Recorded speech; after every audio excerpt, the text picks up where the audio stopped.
Nous sommes à Bissine, un village situé dans la commune d'Adéane. Il s'était autrefois vidé de ses populations à cause du conflit armé en Casamance. Aujourd'hui, après plusieurs années de conflits et d'instabilité, une accalmie est notée dans la zone, poussant les populations déplacées à regagner leur village natal.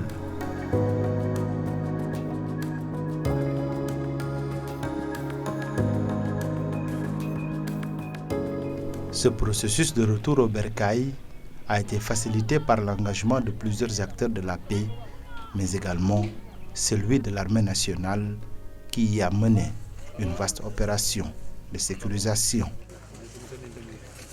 Aujourd'hui, la population de Bissine qui était déplacée de 92-93 à nos jours est retournée le 5 juillet 2020. Donc faire 30 ans ailleurs et venir, vous savez que ce n'est pas facile. Et donc cette même population auparavant avait plus de 300 ménages. Et aujourd'hui, on ne se retrouve pas avec ces 300 ménages. Nous savons tous que le retour n'est jamais progressif en un point T, mais c'est au fil du temps qu'on voit vraiment l'engagement des uns et des autres et d'avoir pris leur propre volonté et initiative pour retourner au niveau de leur terre-mère. Cependant, le cadre de vie des populations de Bissine est loin d'être confortable. Des abris provisoires leur servent encore d'habitat. Vous avez fait le constat avec nous qu'ici, il n'y a pas un bâtiment qui est construit soit en banco, soit en ciment et fini et que les habitants y sont. Donc il n'y a que des cases, il n'y a que des huttes qui sont là et la population vit sous ces cases et huttes-là. Il nous reste quelques jours ou bien quelques 2 ou 3 mois pour l'hivernage. Est-ce que ces gens-là pourront construire cette année? C'est la grande question. Donc même s'ils vont construire, mais est-ce qu'ils vont reprendre leurs activités régaliennes, c'est-à-dire l'agriculture? C'est impossible parce que la personne à un certain moment va se sentir fatiguée. Donc Bissine éprouve pas mal de difficultés. Pour construire, il te faut abattre. Ils n'ont pas les moyens d'abattre ces arbres. Imaginons tu donnes à un paysan la hache, tu lui demandes vraiment d'abattre des fromagers. Malgré les efforts consentis par l'État du Sénégal et certaines organisations non gouvernementales, les vivres de soudure manquent. Cette situation qui hante le sommet des chefs de famille les oblige à mener quelques activités génératrices de revenus. L'État les avait accompagnés à un certain moment, donc je pense que l'accompagnement, même s'il n'est pas venu à terre, mais on a vu vraiment le recul de l'État vers cet accompagnement-là. Donc la population elle-même se nourrit. C'est pas facile. Donc même si le grenier est vide, ils sont obligés de se retrouver et de voir comment est-ce que contacter l'extérieur afin qu'ils puissent vraiment les appuyer. Donc ils se sont organisés en association pour aller travailler au niveau des champs, déchiffrer, abattre les arbres, chose qui n'est pas facile.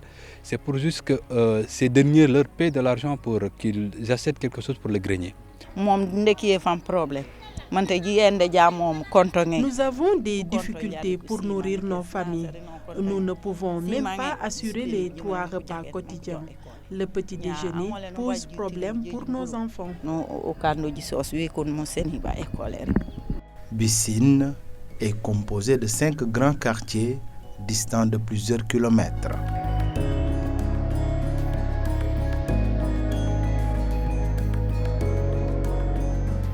Trouver de l'eau potable à Bissine est une véritable casse-tête. En attendant la finition des travaux de quelques forages réalisés par une ONG de la place, les habitants utilisent l'eau des puits qui est de mauvaise qualité. Il y a le problème d'accès à l'eau. Dans un village de 2 ou 3 kilomètres qui est composé de 5 quartiers, si on te dit qu'il n'y a que 2 puits et une pompe, c'est inimaginable.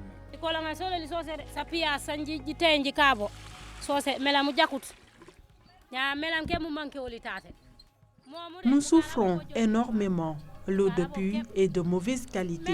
Nous sollicitons vraiment de l'aide.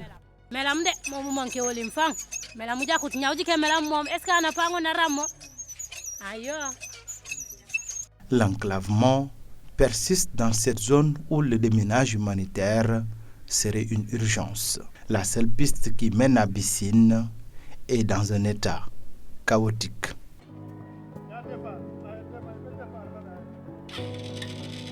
Pour se soigner, il faut se rabattre au poste de santé de Diagnon avec des motos qui servent d'ambulance. Une réalité qui s'ajoute aux difficultés que rencontrent les populations. Parmi celles-ci, le manque de réseau téléphonique. À Bissine, il y a un problème crucial de réseau. Ouais. Donc, même si tu viens ici, est-ce que les ONG, les organisations ou partenaires qui veulent vraiment travailler ici à Bissine, avec ce manque crucial de réseau et d'électricité, cela peut être un blocage pour eux. Donc le village mérite d'être électrifié, le village mérite vraiment d'avoir un réseau téléphonique digne de son nom. Pour l'accès au village, la route elle est bitumée, mais pour rassurer à cette population-là, il nous faut d'abord faire un déminage. Assurer aussi la population, c'est-à-dire que même si on ne peut pas goudronner cette route-là, mais quand même que ça soit praticable. Le village mérite d'avoir vraiment un poste de santé digne de son nom. C'est pour permettre aux femmes, c'est-à-dire à la population en général, de satisfaire leurs besoins de soins en santé. Quand la population de Bissine veut vraiment se soigner, elle est obligée de faire 8 km pour se rendre à Diagnon. Et les moyens de transport ne sont pas au rendez-vous, il faut le reconnaître. L'amélioration du cadre et des conditions de vie de ces populations constitue une urgence. C'est pourquoi elles sollicitent encore des appuis. L'appel que je lancerai aux mécènes, qu'ils soient de Bissine, d'ailleurs, c'est d'aider la population de Bissine. Aidons la population de Bissine, je dirais, parce que nous tous, nous avons notre rôle à y jouer.